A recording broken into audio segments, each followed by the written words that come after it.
Amigos, amigas, bienvenidos, bienvenidas a Cuestión de Enfoques. Soy Miguel Calix Martínez, estamos en ICN, una nueva conciencia, con ustedes nuevamente para hablar de los temas que hacen portadas y titulares y que usted sigue en nuestras redes sociales, ICN.digital, en nuestros noticiarios, en la mañana, al mediodía y en el estelar de la noche, también los fines de semana.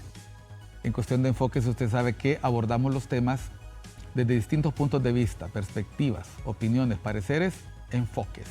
Hoy vamos a hablar sobre hospitales, sobre el sistema de salud de Honduras, sobre cómo afronta en estos momentos la CESAL, la Secretaría de Salud, un problema que aqueja al sistema de salud desde hace muchos años y es el abastecimiento, pleca desabastecimiento de insumos, de materiales, de medicamentos, cómo lo afronta la ciudadanía, cómo lo está afrontando en este momento la gestión del gobierno que preside la señora Xiomara Castro, y para ello nos acompañan los actores de este importante esfuerzo, médicos que atienden en hospitales, que dirigen unidades hospitalarias y que conocen desde adentro y también la opinión de sus pacientes sobre los problemas que enfrenta el sistema, pero también cómo se están resolviendo. Después de unos mensajes, le presento a mis invitados. No nos cambia, estamos en ICN, una nueva conciencia.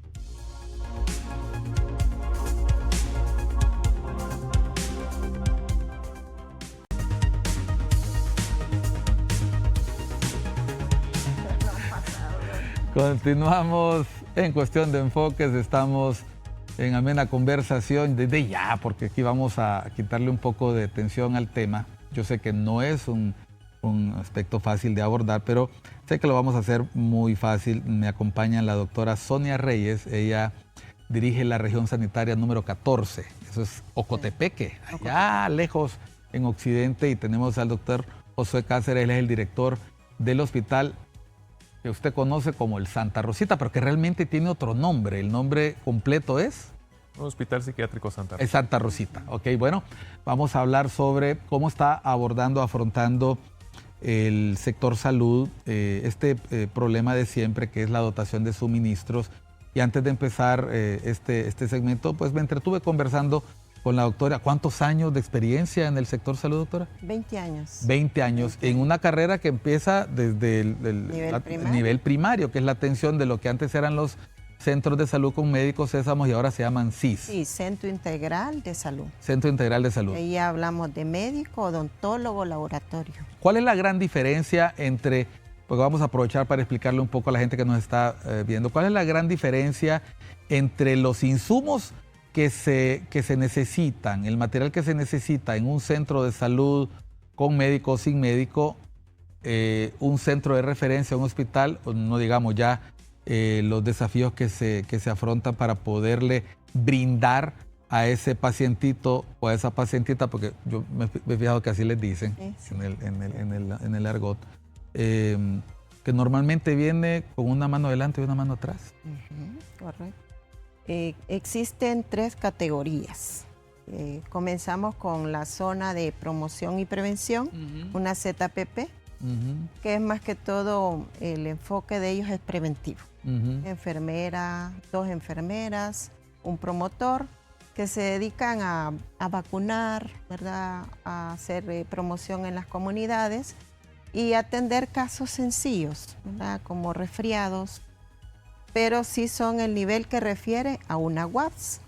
Y la UAPS es una unidad de atención primaria en salud, que ya cuenta con un médico, con 2 o 3 enfermeras y un promotor.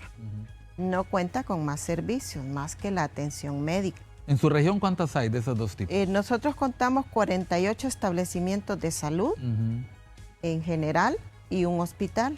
Dentro de ellos tenemos 2 SMI, estas tienen otra categoría.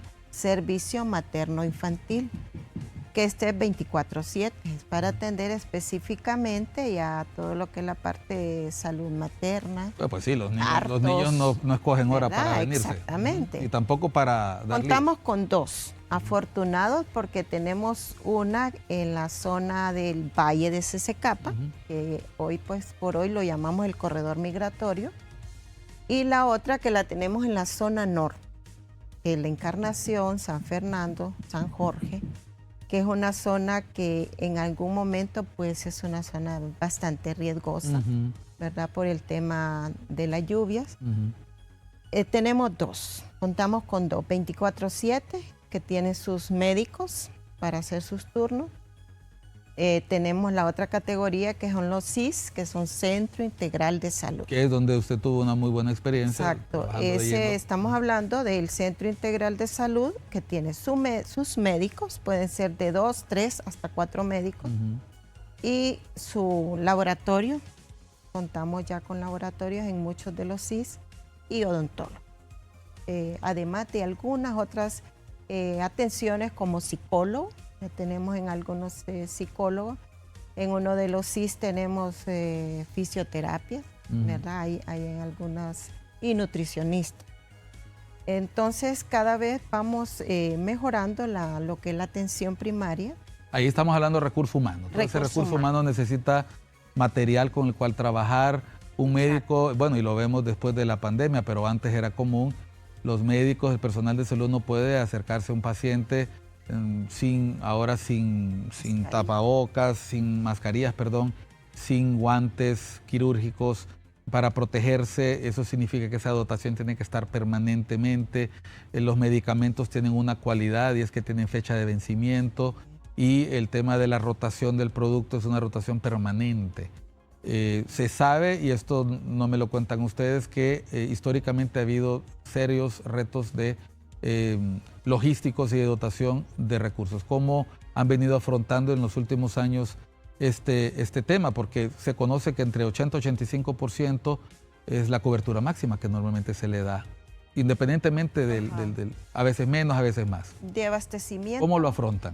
Mi región, le voy a hablar por mi región. Hoy precisamente estamos recibiendo el cuarto trimestre, pero el tercer trimestre nosotros, el abastecimiento... El cuarto trimestre de diciembre. Que empezaría, si fuéramos hablando de trimestre, octubre, noviembre, diciembre. Viene con un rezago de 2 meses, eso es normal. Pero siempre mantenemos... Claro, tienen stock de antes. Exacto. Pero bueno, el tercer trimestre cerramos nosotros con un abastecimiento de 92.5% en medicamentos. Y en insumos, por ejemplo, hablando de guantes, lo que usted decía, gasas, algodón, el 100%. ¿Por qué? Nosotros se nos inyecta un presupuesto y hay un objeto de gasto que esté específicamente para este tipo de insumos. ¿Qué hacemos? Revisamos las necesidades de los 48 establecimientos y podemos comprar. Estamos hablando de una población total de ¿cuántas personas en el caso de Ocotepec? En el departamento son 174,000 habitantes. Es decir, estamos hablando, esto es apenas que no llega ni al 10% de la población del país. Estamos hablando casi muy por debajo del total de la población nacional. Sí, podría. Es un departamento pequeño, pero con una demanda baja si lo comparamos con las grandes ciudades. Bueno, hoy por hoy no podemos decirlo que sí es baja, porque tenemos un fenómeno, un fenómeno migratorio. Por Ocotepec sale lo que entra por el Paraíso. ¿Qué ocurre con toda esta parte de migración? Nosotros afrontamos, la Secretaría de Salud, tenemos 2 médicos atendiendo en lo que es el puesto móvil de Machuca, que es un puesto que se fortalece también con organizaciones humanitarias, ACNUR, ADRA y otro, Cruz Roja, pero la Secretaría de Salud también apoya con medicamentos. Es decir, ustedes la migración les ha impactado la atención del sistema. Pero no así, nosotros hemos tenido problemas con abastecimiento, porque hemos pensado más allá, y la atención en salud para ellos, obviamente que tenemos ahí los médicos, hay vacunación y requieren de medicamentos sin ningún costo.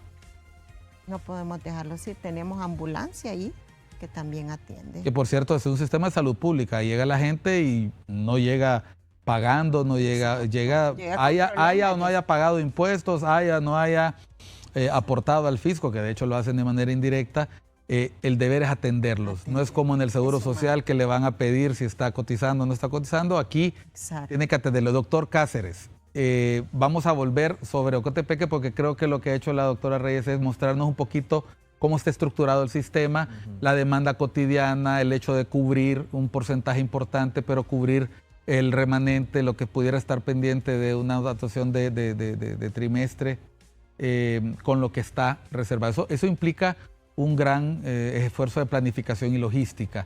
En el caso de un hospital como el Santa Rosita, que es un hospital de especialidad, porque se trata de salud mental, siempre se ha señalado al Santa Rosita como un hospital que enfrenta problemas también históricos, de falta de camas, falta de recurso humano suficiente y no digamos los medicamentos a los que se refiere la doctora Reyes, que son para centros de salud de un rango mucho más general, no son los medicamentos que se necesitan en un centro especializado, que estamos hablando de medicamentos para salud mental. Son más caros, son más escasos, pero tienen también la ventaja de que la oferta es más específica, a diferencia de una aspirina o una acetaminofén, que pues hay cualquier cantidad de proveedores.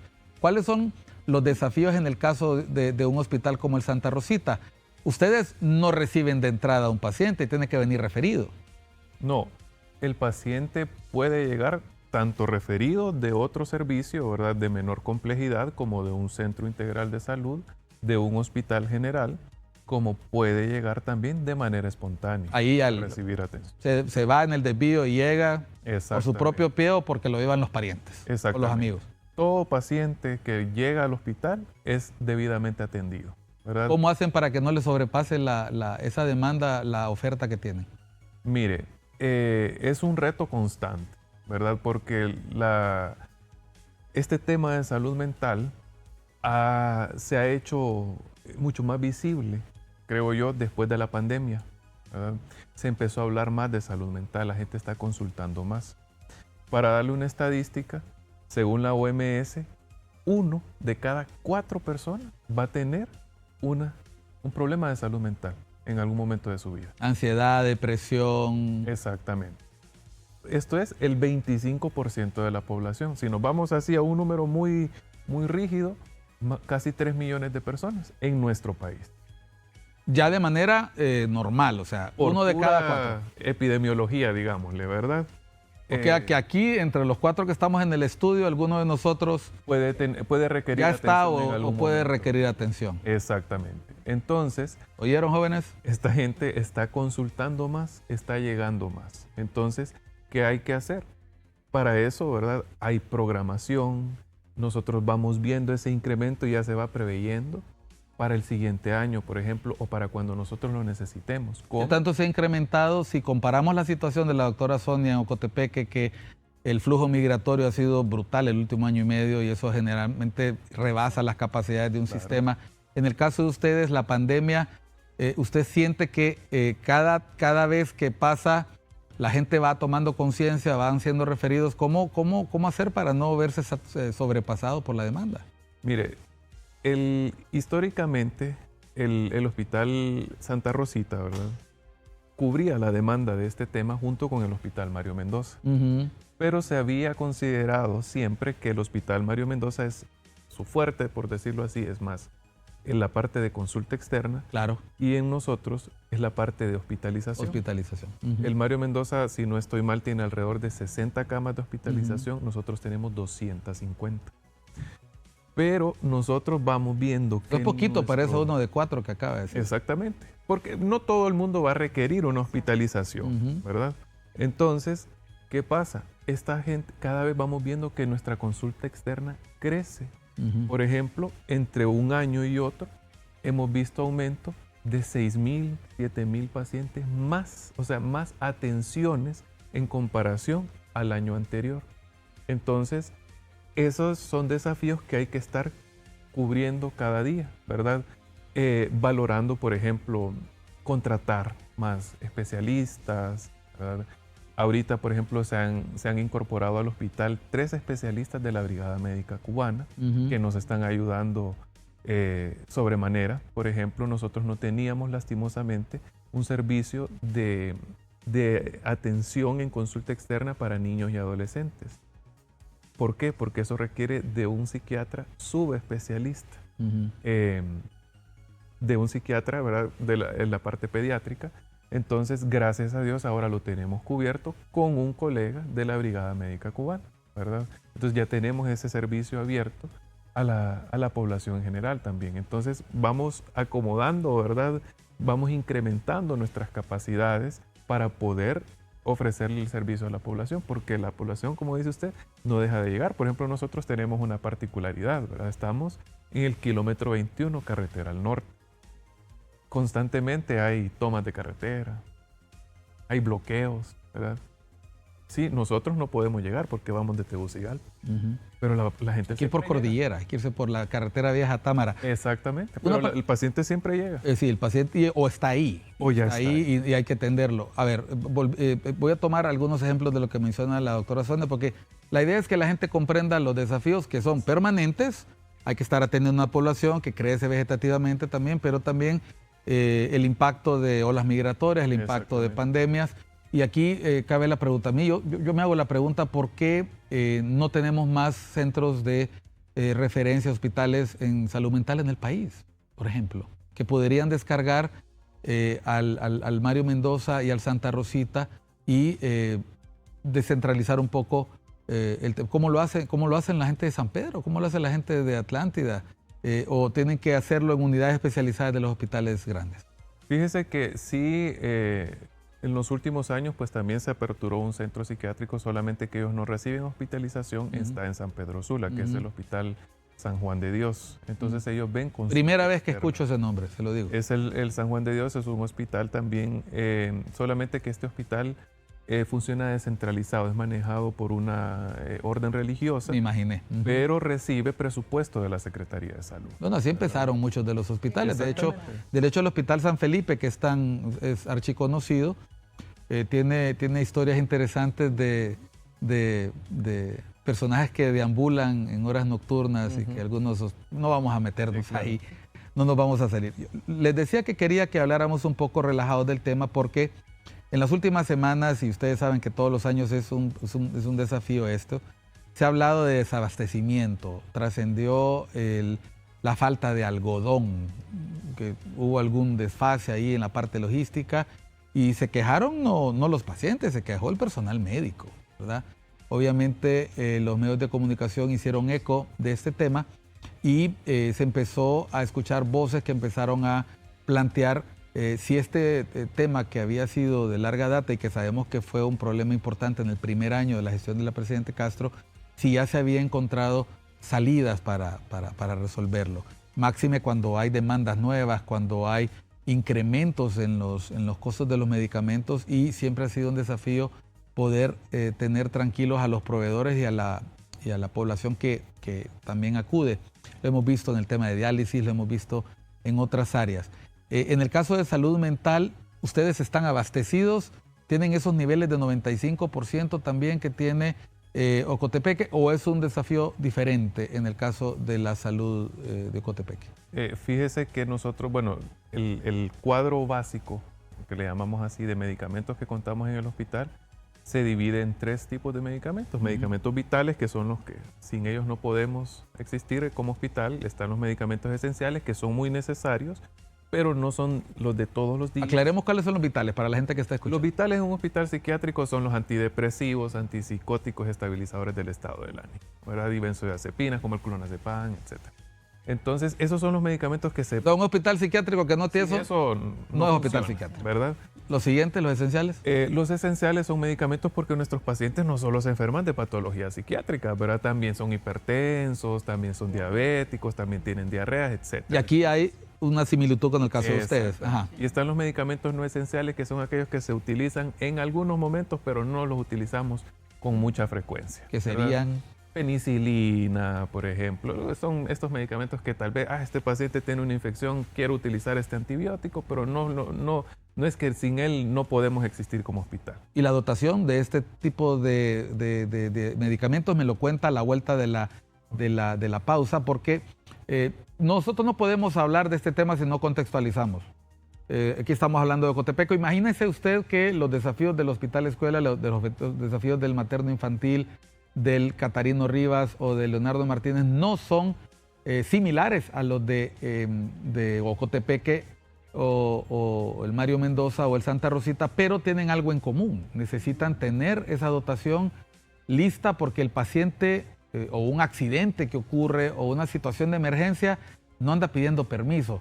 Y los médicos, y eso es histórico, se las han tenido que ingeniar y por eso es tan afamada la profesión médica en Honduras, porque los médicos hondureños aprendieron a trabajar con las uñas. De hecho, se dice mucho de eso y alguna vez alguien decía que los médicos hondureños son lo más parecido a un médico de guerra que tiene que resolver, más que con materiales, con mucho ingenio, la falta de recursos. Pero aquí no, aquí vamos a ver cómo lo están haciendo y vamos a empezar a hacer algunas preguntas porque efectivamente circulan en los medios de comunicación y desde organizaciones de sociedad civil informaciones que espero yo que ustedes puedan responder dentro de lo posible, pero y al final lo que yo quiero es que quedemos con una reflexión de cuáles son las soluciones que se están intentando y si estas soluciones son sostenibles y duraderas. Vamos a una pausa, me acompañan la doctora Sonia Reyes y el doctor José Cáceres. Estamos hablando sobre abastecimiento. ¿Está abastecido el sistema de salud de Honduras?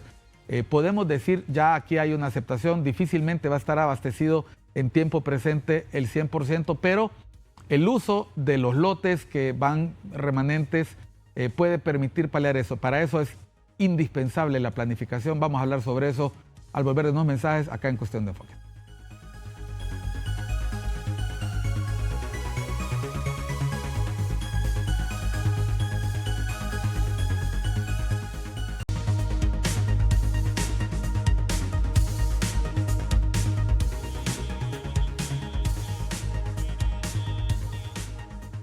Continuamos en Cuestión de Enfoques hablando sobre el abastecimiento o desabastecimiento del sistema de salud y me acompañan dos actores importantes de este sistema de salud que nosotros tenemos en el país, que como usted sabe es financiado por los recursos que nosotros pagamos en nuestros impuestos y que forman parte del sistema público. Nos acompaña la doctora Sonia Reyes, ella dirige la región sanitaria número 14, ahorita se está sonriendo porque me costó aprenderme que no era la 18, sino la 14, y el doctor José Cáceres, que dirige un lugar que todos hemos escuchado y al que nadie quiere ir a dar, ¿verdad? Eso es un hecho.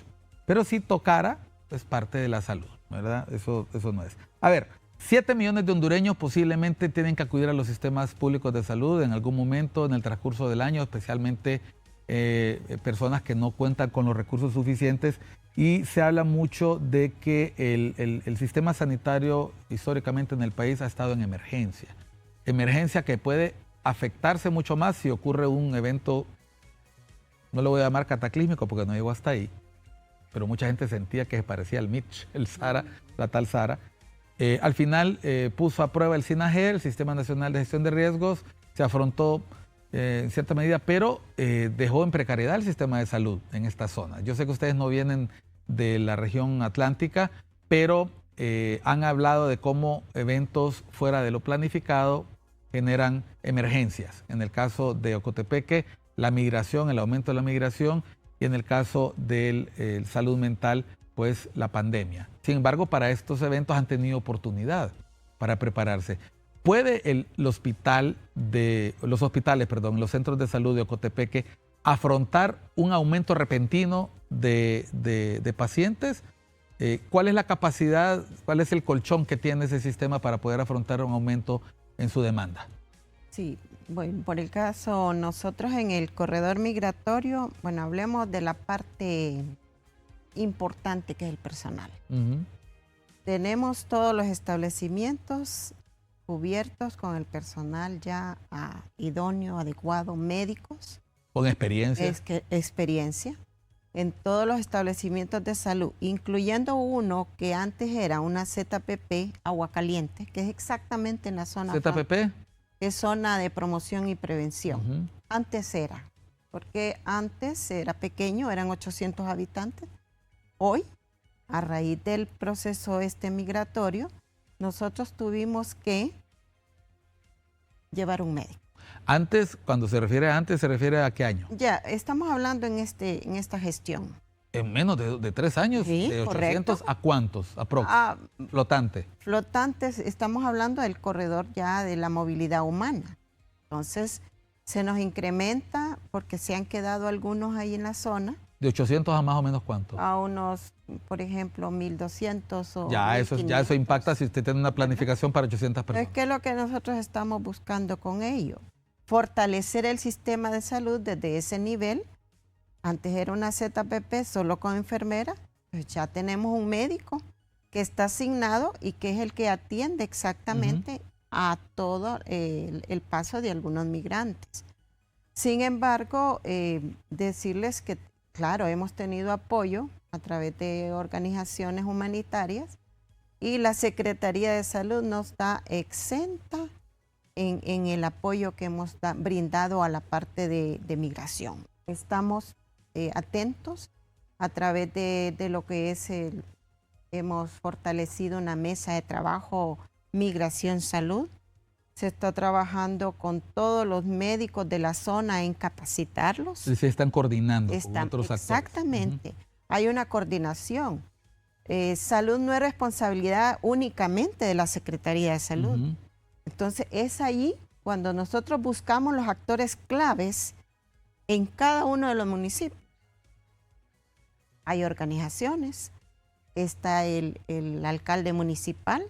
Entonces, al final nos toca, como Secretaría de Salud, empoderarnos y dirigir este tipo de mesas de trabajo.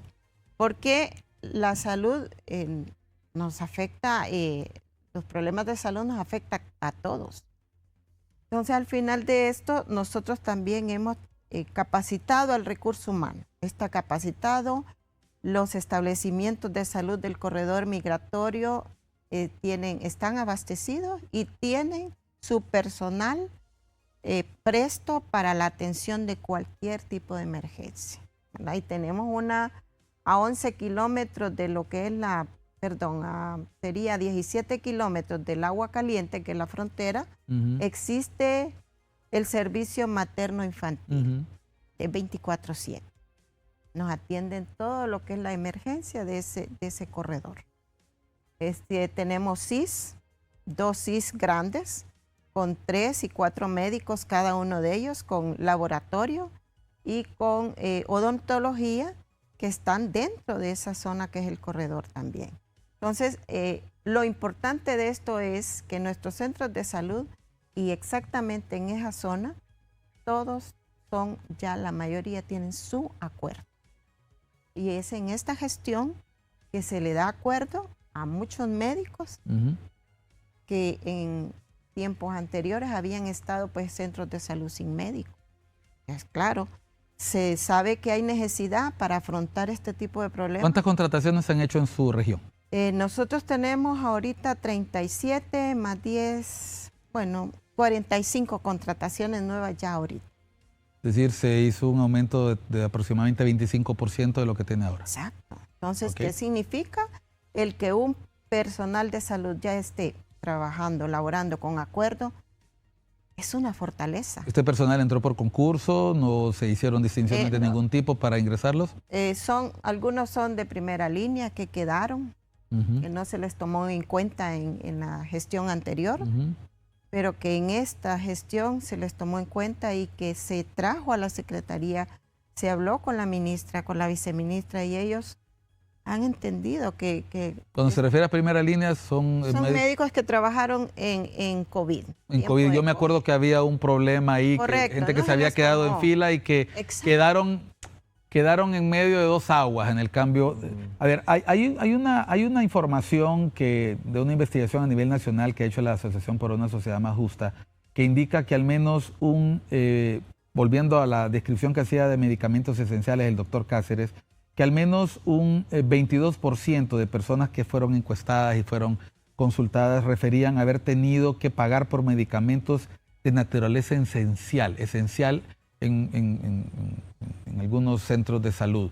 En el caso de Santa Rosita, si hablamos de los esenciales, estamos hablando de los de en medio, le diría yo, porque los vitales son los que mencionó el primero. Los esenciales son que normalmente se utilizarían para hipertensión, normalmente patologías que no son las psiquiátricas. En el caso del Santa Rosita, si un paciente demanda este tipo de medicamento, ¿tiene que pagar por él o se le manda a buscarlo? ¿Y qué proporción es? ¿Anda en esa proporción, una proporción de 10%, 15% o es menor en el caso del Santa Rosita? En nuestro caso particular, fíjese que afortunadamente en nuestros medicamentos vitales, que son los que se dan al paciente en la Pero eso es vital, el esencial es el que dice que es 22%. En el caso de nosotros, solo para darle el dato, de los medicamentos vitales estamos abastecidos siempre. De los vitales siempre. De los medicamentos esenciales andamos arriba del 95%. Andan más o menos. Ahora, me llama mucho la atención porque estamos hablando de un hospital de especialidades, estamos hablando de una región que no tiene la demanda masiva que tienen las ciudades grandes. Es decir, me imagino que la realidad del sistema de salud en unidades poblacionales como Danlí debe ser muy parecida a los retos que ustedes están viviendo con el tema de la población migrante. Y en otros lugares la población es ambulatoria, es lo normal, que normalmente el impacto es en aquellas ciudades. Y cuando vaya, usted que ha estado en el sistema de salud, doctora, cuando ha hecho falta material esencial o cuando ha hecho falta, no sé si en este caso puedo decir vital, o insumo, llamémoslos insumos, usualmente se ha hablado de que lo que falla es la cadena de suministro, falla la parte logística, aunque en el caso de ASJ se ha planteado también de un tema de ejecución presupuestaria. En el caso de su región, ¿no ha habido desfases o han tenido en algún momento algún desfase? O sea, eso no tiene por qué generar sorpresas si sabemos que aquí hay un montón de factores que pueden incidir en ello. ¿Ustedes no han tenido problemas de ese tipo? No, nosotros, bueno, tenemos presupuesto asignado. Una vez identificada la necesidad, trabajamos el presupuesto. La planificación en ese sentido sigue el curso que siempre han tenido, excepto cuando pasan este tipo de cosas como los migrantes. Posiblemente que no nos ha tocado en ningún momento estar así, tan desabastecidos, porque estamos trabajando con el presupuesto y lo que recibimos de nivel central, en conjunto llegamos a tener lo que necesitamos para abastecer cada trimestre. ¿No han tenido ningún problema en alguna población de reclamos de pacientes, personas que, bueno, sabemos que también el nivel socioeconómico en algunas zonas de Ocotepeque demanda prácticamente darle todo al paciente? Sí, no hemos tenido, hemos estado atentos y es más, buscamos también el apoyo de los alcaldes en el tema de traslado para que oportunamente nos apoyen con vehículos para que oportunamente hagamos distribución a los 48 establecimientos. ¿Cuántos municipios tiene Ocotepeque? 16. ¿Y tienen apoyo de los 16 alcaldes sin excepción? Porque estamos hablando de su base votante. Correcto. No atenderlo significa pero que pueden terminar en el Santa Rosita preocupados, deprimidos porque perdieron una elección. Perdón que haga esa broma, pero la verdad es que tenemos hay buena coordinación. Buena coordinación. Independientemente del partido, independientemente de la... Porque el tratar con el problema es lo que hablamos. El problema de salud no es nuestro, es de todos. O sea, la enfermedad al final puede darle al alcalde, le puede dar a cualquiera, un tipo de... Pero necesitamos estar en equipo, trabajar. Hemos sentido el apoyo en esta gestión. Yo le puedo hablar, yo vengo de otras gestiones anteriores y he visto un apoyo continuo, una respuesta casi inmediata. Me ha correspondido en ocasiones por este tema hablarle a la ministra un domingo inmediatamente. La Secretaría ha tenido 2 funcionarios al cargo de esta Secretaría y han tenido una continuidad, plantea usted. O sea, pero hubo problemas. Porque problemas hemos tenido. En algún momento se les ha dado, en el caso de ustedes, se les ha dado respuesta. Sí, exactamente. Es lo que nosotros hacemos la diferencia. Esa coordinación desde nivel central hasta nivel primario, para nosotros ha sido una fortaleza. Máxime que estamos en Ocotepeque a 14 horas de acá. Sí, se sabe poco. Se sabe poco de... Bueno, no vayamos más lejos. El Santa Rosita está a 21 kilómetros y no se sabe mucho, doctor, del Santa Rosita. Están allá solamente cuando se sale alguno que sale a la calle y están los pacientes ahí esperando, es que uno se entera. Vamos a ir a una pausa, pero antes, para volver, para que no sienta, doctor, que lo tengo solito, me llama la atención el nivel de especialidad que usted aborda, en el cual usted está atendiendo. Estamos hablando, si 1 de cada 4 hondureños tarde o temprano va a afrontar algún percance en su salud mental, alguna dificultad en su salud mental, no tengo ni siquiera que decirlo. O sea, el sistema hospitalario está ya de antemano sobrepasado. Pero la buena fortuna es que no todos los pacientitos se enferman el mismo día. Exactamente. Es más, la mayoría andan por ahí en la calle mentándole la madre al vecino, cuando más bien deberían de estarse tratando, ¿verdad? Pero en el caso suyo, me decía que no tiene esta trayectoria en el sector salud que tiene la doctora Sandra Reyes. Sonia, dije Sandra. Me acordé de la paciente, de la actriz colombiana en este momento. Sonia Reyes. Sin embargo, en el transcurso de su gestión como director, usted ha escuchado las historias que ha habido de desabastecimiento en el hospital. Claro que sí. ¿Qué ha hecho durante su gestión para fortalecer y mejorar esta atención, para poder atender el desabastecimiento que en algún momento se experimentó al principio de gobierno, porque eso fue un hecho público? ¿Cómo lo ha afrontado? ¿Qué respuesta ha tenido de los pacientes? ¿De quién obtiene colaboración? Cuéntemelo al volver de unos mensajes, por favor. Perfecto. Vamos a volver después de unos mensajes a seguir hablando del abastecimiento del sistema de salud. Ya nos han dicho nuestros invitados, tienen recurso humano y abastecimiento hasta un 95% de manera normal. Si eso baja o si eso sube, bueno, veremos al volver cómo se afronta una situación de este tipo cuando ocurre, pero ellos me dicen, no, en este momento no está ocurriendo. Volvemos después de unos mensajes a Cuestión de Enfoques.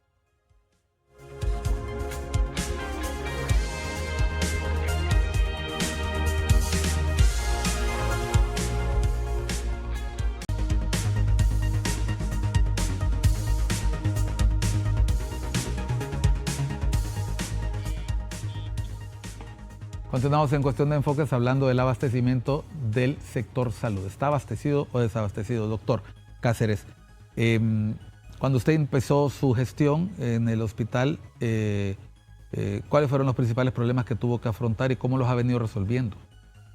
Mire, al inicio sí, no vamos a desconocer, hubo un desabastecimiento. Ese primer año y medio fue público, tuvimos Claro. problemas. Pero como mencionábamos en algún momento, mire, el sistema de salud no le corresponde solo a la Secretaría o no le corresponde solo a una persona, ¿verdad? El sistema de salud, todos podemos contribuir en él. Usted no tiene alcalde que le ayude, porque a diferencia de la doctora Reyes, usted no tiene un alcalde Reyes. Reyes. Sí, Reyes. Sí. Pero fíjese que hemos logrado mantener coordinación con muchos alcaldes del interior, porque como es un hospital de referencia, recibimos pacientes de todo el país. ¿De cuáles son las zonas de donde reciben más? Cuidado con ese dato. Fíjese que hemos recibido, por ejemplo, de recibir más pacientes, obviamente De Distrito Francisco Central, Morazán, claro. el Distrito Central, después Comayagua, después el departamento de Cortés. Esos son los Desde tres Cortés primeros. incluso. Sí, pero recibimos pacientes de Ocotepeque, recibimos pacientes de, gracias a Dios, de Islas de la Bahía. ¿En este momento de tiene la casa llena? ¿Tiene la ocupación total o hay plazas o hay camas disponibles? Siempre mantenemos ahí temporadas que esto es un reto, ¿verdad? En el sistema, porque hay temporadas en las que aumentan A ver, los ¿en pacientes. qué temporadas aumentan los pacientes de salud mental? Fíjese que ¿Después de Navidad? Generalmente, bueno, durante y después de la Navidad, por ejemplo. Se nos porque deprime la gente en Navidad. Se deprime más la gente. Recuerde que son etapas con mucha carga emocional, ¿verdad? Entonces, Familiares la que se han gente- perdido. Exactamente, ven toda esa parte, entonces la gente, por ejemplo, se deprime un poco. ¿Están más. abastecidos para estas Navidades? Claro que sí, totalmente. Estamos el medicamento asegurado hasta incluso para primeros meses del próximo año. Ujú. Entonces, esas son las etapas que crecen más la ocupación de pacientes. También recuerde que nosotros recibimos muchos pacientes, por ejemplo, que consumen alcohol, ¿verdad? Bueno, eso Entonces, es famoso, también- la famosa atención de enfermo alcohólico. Exactamente, entonces también aumenta durante estas etapas, Semana Morazánica, Semana Santa y la Navidad. Cuando hablábamos de los alcaldes, sí tenemos coordinación con algunos alcaldes que nos dicen, mire, yo tengo 5 pacientes que andan por ahí, que nos están dando problemas. Le digo, bueno, alcalde, usted los recoge a estos pacientes, busca a sus familiares, les pone un vehículo, los trae y yo le garantizo que ese paciente se va a atender, que se le va a dar su medicamento, que se le va a dar su cita, que se le van a hacer sus estudios y que le vamos a devolver a ese paciente compensado y ya usted se encarga de mantenerlo en la comunidad, ¿verdad? Independientemente de cualquier otra cosa, ¿verdad? Que no requiera realmente atención. Entonces, tratamos de mantener también esa coordinación. También, ¿verdad? Recibimos apoyo de algunas universidades, recibimos apoyo, por ejemplo, de algunas fundaciones, de empresas privadas también que pues también ponen sus ojos en este tema de salud mental y que nos colaboran también con la atención de nuestros pacientes. Pero se requiere mucho, no todo, como decía la doctora, solamente es responsabilidad del nivel central, sino también de cada gestor que esté al frente de cada institución. A ver, en este momento todavía existe un importante déficit de entrega de medicamentos, de elementos esenciales en algunas zonas del país, a pesar de los esfuerzos que se realizan desde el gobierno.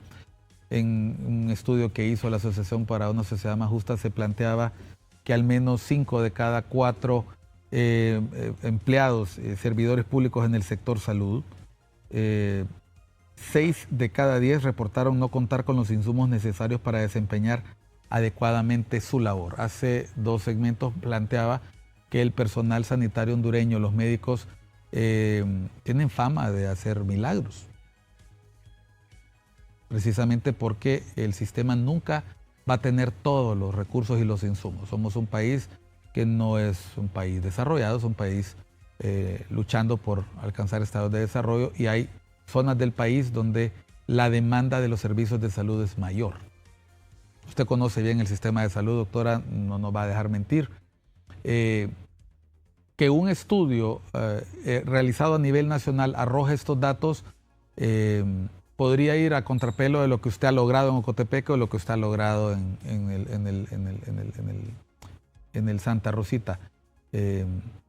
Cabe la posibilidad de que existan zonas donde el personal sanitario se encuentra agobiado porque hay retrasos a veces en el suministro o porque se generan crisis como la que usted ha resuelto. ¿Cómo hacer frente a esa situación? ¿Qué se le puede decir al personal que en algún momento se ha sentido un poco frustrado porque quizás no cuente con todo el medicamento esencial o la demanda sobrepase la capacidad de atención? Porque a ustedes les ha pasado antes o en algún momento del transcurso de la gestión. ¿Cómo hacer para hacer frente a eso? Fíjense que hay estrategias. Yo decía, pues, no todo lo tenemos. Para hacer distribución necesitamos vehículos. Usted mencionó el tema de la coordinación de los vehículos, que para eso han necesitado los alcaldes. ¿Qué hacemos? Una coordinación. Pedimos a los alcaldes que nos envíen vehículos. Vienen 2 representantes de cada establecimiento, reciben su medicamento y de forma transparente se va uno del almacén con ellos a hacer entrega. El vehículo es del alcalde. ¿Cómo es la entrega en Ocotepeque? ¿A dónde llega todo el material? Al almacén regional. Al almacén regional. Y de ahí se distribuye como cuando uno distribuye urnas en una elección. Sí, no, claro, hay mecanismos, ¿verdad? Cada uno depende de la categorización del establecimiento. Así son los medicamentos. Y existe ya un formulario estipulado para cada establecimiento según su categoría. Es así la cantidad de medicamentos, la demanda, ¿verdad? Un establecimiento pequeño, la demanda es menos. Es así como se distribuye. No es como hay 48, todo el medicamento. Como repartir un naipe, no es. No, claro. ¿Usted tiene alguna persona encargada en la región especializada en logística? En logística, hay un jefe de logística, hay un encargado exactamente de llevar un sistema SALMI. ¿Qué es este sistema? Nos arroja exactamente la cantidad de medicamentos de acuerdo a lo que nos está solicitando este establecimiento. Su demanda puede ser que en meses de mayo a junio, porque son las épocas de lluvia, se incremente el medicamento para uso respiratorio, enfermedades respiratorias, bronquitis, infecciones, amigdalitis, etcétera. En base a la demanda, ya. A ver, mira, qué interesante lo que acaba de decir la doctora. La doctora nos acaba de decir, en tales meses obtenemos ocurrencia de enfermedades respiratorias. Exacto. Sería un absurdo no estar preparado para eso. Exacto. Sería un absurdo no estar preparado para Navidad, Año Nuevo, Semana Morazánica, Semana Santa, carnavales. No sé si la gente le llegan pacientes en esa época. Semana Santa nos preparamos. Y en el caso de ustedes dependen de la regional. No, nosotros lo recibimos directamente de la Secretaría. De la Secretaría. Ahí no hay intermediarios. No. ¿Y el transporte cómo lo manejan? Porque ella nos ha dicho que necesita coordinación con los alcaldes. Pero la distribución interna, pero la de acá van los camiones de nivel central, de almacén central. Nos dejan el medicamento en el almacén, lo recepciona almacén regional y luego la distribución nosotros la coordinamos. Tenemos vehículos en la región, algunos. Los demás tienen algunos vehículos, bueno, ya dijimos alcaldes, incluso gobernación nos presta su vehículo y así coordinamos con los actores que hay en cada una de las comunidades. Claro, con transparencia, porque va una factura para cada establecimiento y llega el del establecimiento, el personal llega al almacén en el vehículo que nos proporciona. De hecho, que esto para nosotros nos sirve más aún porque el alcalde está y sabe la necesidad y está empoderado y sabe que sus centros de salud necesita tener su medicamento en tiempo. ¿Cuál es el porcentaje de vencimiento de medicamentos que tiene usted, por ejemplo, en el centro hospitalario Santa Rosita? Generalmente pues siempre se reciben con un amplio tiempo, ¿verdad? De 1 o 2 años o más. Y generalmente también las empresas dan garantías de que al vencerse este medicamento ellos lo van a recibir. Pero la rotación es alta en el caso del medicamento vital, en el caso de ustedes, porque yo sé que es caro. Claro, es una rotación alta, no créame que no hay ninguna posibilidad de que este medicamento, digamos, se venza, porque se está utilizando. Por ejemplo, ahorita nosotros, eso y es parte de la administración pública, ¿verdad? Por ejemplo, vemos y decimos, con este medicamento pues nos incrementó mucho el consumo, entonces vamos tal vez a quedarnos sin este medicamento, entonces hay posibilidad, por ejemplo, de hacer pedidos de emergencia. ¿Con qué anticipación se hacen esos pedidos? Por ejemplo, ya nosotros vemos ya el medicamento, pues idealmente es como hasta terminar el año, primeros días del próximo año, ¿verdad? Entonces decimos ya ahora, nosotros hoy precisamente se hicieron pedidos de emergencia al nivel central, ¿verdad? Al almacén y decimos, mire, este medicamento vamos ¿Hoy lo hicieron? Más. Sí. ¿Para las fiestas? No, ya para 2025. El próximo año, porque no nos van a dar medicamento el 1 de enero, ¿verdad? Sino que eso va a venir siendo... Si toca, ¿verdad? Pero no, sabemos que el sector público no trabaja. Pero ya, o sea, tratamos de estar ya abastecidos de por lo menos tener una garantía nosotros en el hospital de 3 meses. O sea que lo que me está diciendo antes de irnos a una pausa, aquí es importante la planificación, exactamente, la logística, la coordinación interinstitucional, porque el Ministerio de Salud no se da abasto solo, pero también la colaboración de todo el tramado sector público, porque un retraso en la ejecución de un presupuesto impacta el trabajo de la Secretaría de Salud y el paciente que está en un centro de salud no le importa si no se hizo el desembolso, no le importa si el proveedor se le atrasó, no le importa. Lo único que no quiere es llegar a un lugar y que le digan no hay. Volvemos después de unos mensajes a Cuestión de Enfoques. Vamos a hablar sobre el tema del abastecimiento. Nosotros leemos las noticias, vemos los reportes. La pregunta es soluciones. Los sectores hablan de retos de planificación, retos estructurales, dificultades para la ejecución de presupuesto. El paciente, la población no entiende de burocracias, no entiende de plazos, no entiende de vencimientos, lo que quiere es recuperar su salud, mantenerla, recuperarla, rehabilitarse, y ese es un deber del Estado, por donde usted lo vea. Ya volvemos después de una pausa.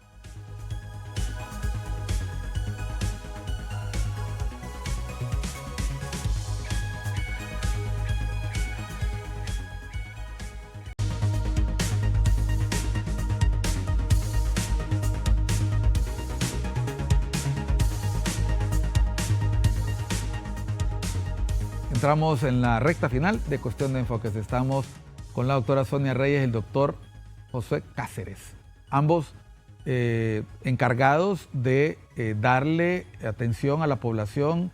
Ella en nuestro departamento más occidental, Ocotepeque, allá en el Trifinio, allá donde se juntan las nacionalidades y se juntan los problemas también, porque también es una zona con desafíos importantes de distancia, logística. De aquí que se enteran en la capital de lo que pasa en Ocotepeque, hay que movilizarse en helicóptero porque por carretera toma 14 horas. Y en el caso del Hospital Santa Rosita, que por cierto, aprovechemos para hablar de eso, aprovechando que ustedes dos son médicos, nosotros necesitamos en este país hablar de la salud mental. Sí. Es un tema tabú, es un tema del que se hace broma, se hace chiste, pero que si no se atiende, si no se previene, en la pausa hablábamos con la doctora lo importante que es prevenir enfermedades para no terminar en un centro de referencia, en un centro de salud. La gente dice, yo hago esta broma con mis alumnos en la universidad, ese granito, doña Juana, no, ahí me estoy poniendo una pomadita. Y ese granito, doña Juana, vaya, véaselo. No, óigame, doña Juana, ya se le hizo una pelota y no, pero ahí estoy me estoy curando. Bueno. Óigame, doña Juana, se murió, tenía cáncer, fíjese. Y eso, el granito. Entonces, ¿cómo generar en el caso de la salud mental? ¿Qué prácticas? Voy a aprovechar que los tengo aquí para mandar un mensaje a la gente, porque los sistemas de salud se impactan cuando la gente tiene que ir al hospital. Pero puede pasar primero por el centro de salud y antes de eso la prevención. ¿Cuáles son las señales de alerta que nos indican que podríamos estar necesitando de un especialista en salud mental? Una señal muy importante, alteraciones del sueño, ¿verdad? Que son muy comunes. Otra señal, por ejemplo... ¿Cómo así? ¿Que la gente no puede dormir? El insomnio, ¿verdad? Ya nos cuesta más dormir, tardamos 3 horas en conciliar el sueño, tenemos despertares continuos, o sea, se altera la arquitectura, le llamamos nosotros del sueño, una señal importante. Otra señal importante, irritabilidad. Si lo vemos, o sea, es como que andamos más enojados, ¿verdad? Y lo vemos constante, ¿verdad? No solo escucharlo, doctor, este país. ¿Por qué está tan tensa la gente? Bueno, hay un montón de factores económicos, ambientales. Necesitamos acudir a un terapeuta. ¿A dónde buscarlo? Porque a la gente si le dices, ve al Santa Rosita, te va a mentar la madre. Claro. Y pasa incluso, fíjese que hasta en el entorno médico, ¿verdad? Le hablan a otro médico del psiquiatra y yo, ¿por qué? ¿Verdad?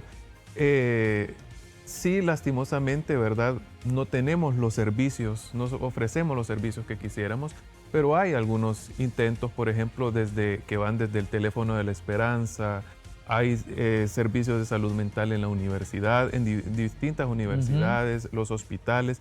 Muchos centros de salud tienen psicólogo también. Descongestionar los centros hospitalarios y el sistema de salud público podría ser una estrategia para no verse rebasado en la demanda. Tiene que ser. Europa cerró sus hospitales psiquiátricos hace más de 50 años. Ya no se maneja el concepto de hospital psiquiátrico en sí, sino la atención del paciente psiquiátrico en el centro, en el hospital general, ¿verdad? Ahí debería de haber. Ya tenemos psiquiatras en algunos hospitales generales, como el Catarín, Hospital de Gracias, pero todavía nos falta aún para cubrir. ¿Necesitarían los centros de trabajo psicólogos empezar a invertir en la salud mental de sus empleados? Claro que sí, nos pasa incluso en las instituciones hospitalarias, ¿verdad? Que hay pacientes que requieren. Entonces, también esto debería de ser, al menos en los centros donde hay muchos empleados, debería de ser también un servicio disponible. ¿La alimentación es un factor de prevención, doctora? Es básico, el ejercicio, prácticas de alimentación adecuada, ejercicios de relajación. No automedicarse. No automedicarse, exactamente. Porque hoy una pulpería le puede vender cualquier pastilla, omeprazol, amoxicilina, etcétera. No digamos hasta diazepam. Bueno, y a veces hasta sin sobre, que uno no sabe si esa pastilla está vencida. Es todo eso. Si es contrabando, si es de harina. Tenemos que aprender a regular y no llegar a este punto de utilizar o de ser paciente psiquiátrico o de utilizar los servicios, sino prevenir. Y la prevención es más barato. Somos todos y al final creo que vamos a resolver esa parte tan importante, el no quejarnos que no tenemos esto, que no tenemos lo otro, porque cada vez va a ser insostenible la demanda de medicamentos si no tenemos buenas prácticas en nuestra vida. Es correcto exigir a nuestras autoridades el cumplimiento de sus deberes, pero también es muy importante reconocer que hay problemas que no se pueden resolver de un día para otro. Exacto. Y que requieren el concurso de todos. Así es. Yo valoro, yo he estado mencionándoles los informes de la Asociación por una Sociedad Más Justa, no porque señalen problemas y cuestiones, sino porque esos informes deben ser vistos como críticas para mejorar. Exacto. Aquí los he escuchado a ustedes diciendo, claro que tenemos retos que afrontar y lo hacemos con los recursos que tenemos, a pesar de que una pandemia nos ha aumentado la demanda, a pesar de que la crisis migratoria nos aumenta la demanda, pues lo que hay que hacer es lanzar la llamada, pedir atención y en el caso de la ciudadanía y los medios de comunicación mantenernos vigilantes. Los problemas estructurales se resuelven con el paso del tiempo y los emergentes remangándose las manos y como ocurrió con la tormenta. Les agradezco mucho el tiempo. Buscar psicólogo, prevenir enfermedades, para no tener que saturar los hospitales y los centros de salud, porque en un país con carencias y un país con dificultades de todo tipo, muchas estructurales, nunca vamos a dar el 100. Y ustedes aquí lo dijeron, siempre vamos a tener retos y escuchar la crítica de forma constructiva, que al final de cuentas es para tener un mejor país para todos y todas. Doctora. Un gusto. No me vuelvo a equivocar con su nombre. Santa. Y ya me voy preocupado de algunas cosas que dijo el doctor. En este caso, recuerde que construir un país nuevo y el país que deseamos es un esfuerzo de todos y todas, y el trabajo que hacen nuestros servidores públicos tiene que ser complementado con nuestro accionar preventivo. No obstante, no nos olvidemos de exigirle a nuestras autoridades, especialmente ahora que vamos a nuevos procesos electorales, que no prometan lo que no se puede cumplir y que reconozcan los problemas, porque quien no reconoce un problema difícilmente podrá resolverlo. Lo hacen los alcohólicos, lo hacen los adictos y lo hacen las personas que quieren salir adelante y mejorar. Esto fue Cuestión de Enfoques. No nos cambie, siga con la señal de ICN, Una Nueva Conciencia. Soy Miguel Calix Martínez. Vea la repetición del programa, vea nuestra señal, siempre acá por ICN.